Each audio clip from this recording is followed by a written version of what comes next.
قوموں کے غلط نظام کی وجہ سے تباہیاں آتی ہیں قوم پر. ہمارا تعلق ان انقلابات سے ہے. یہ ہمارے ہی لائے ہوئی تباہیاں ہوتی ہیں اور ہم چاہیں تو اس نظام کو بدل کر جن کی وجہ سے یہ تباہیاں آتی ہیں ان کو روک سکتے ہیں. اسی لیے قرآن کریم ان تباہیوں کے سلسلے میں بطور شہادت اقوام سابقہ کی داستانیں پیش کرتا ہے، یہ بتانے کے لیے کہ فلاں قوم نے اس قسم کا غلط نظام رائج کیا تو اس کا نتیجہ یہ تباہی ہوا.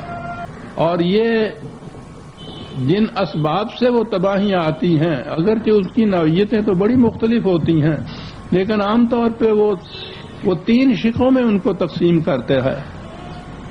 فرعون کی ملوکیت یعنی شخصی حکومت، ایک انسان کی دوسرے انسان پر حکومت، خواہ اس کی شکل صورت، اس کا نام، اس کا طریق کچھ بھی کیوں نہ ہو، پہلی چیز وہی ہے جس کو وہ کہتا ہے استکبار، استحصال، کسی شخص کا کسی دوسرے انسان پر حکومت کرنا. ملوکیت عام طور پر اسے کہا جاتا ہے لیکن نام کچھ بھی رکھیے. ایک تو یہ ہے غلط نظام. دوسرا غلط نظام سرمایہ داری کہ محنت کسی کی ہو اور اس کو استحصال اور ایکسپلائٹ کر کے کوئی اور لے جائے. یہ قارونیت ہے جسے قرآن کہتا ہے. ہمارے دور میں یا بعد کے دور میں اسے نظام سرمایہ داری یا کیپٹلزم کہا جاتا ہے.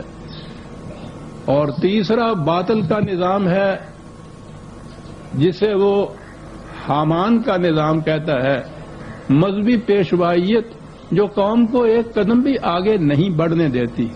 وہ کہتا ہے یہ اس کے راستے میں کھڑی ہو جاتی ہے، کھڑے ہو جاتے ہیں یہ کہ یہ آگے نہ بڑھنے پائیں.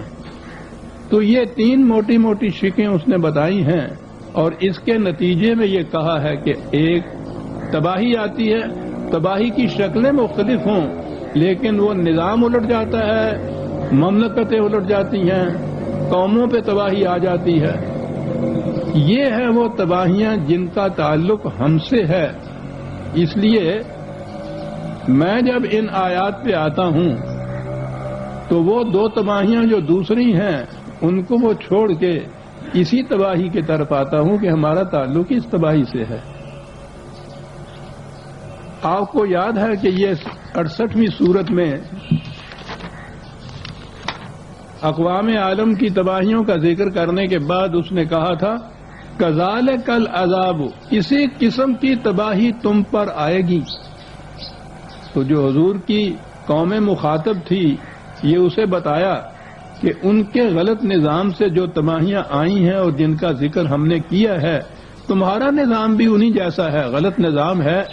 اس قسم کا عذاب تم پہ بھی آئے گا. ولا عذاب الآخرت اکبر، اور اخروی زندگی کا عذاب اس سے بھی کہیں زیادہ ہوگا. لیکن تشریح اور توضیح اس نے اس دنیا میں آنے والے عذاب یا تباہی کی ہے.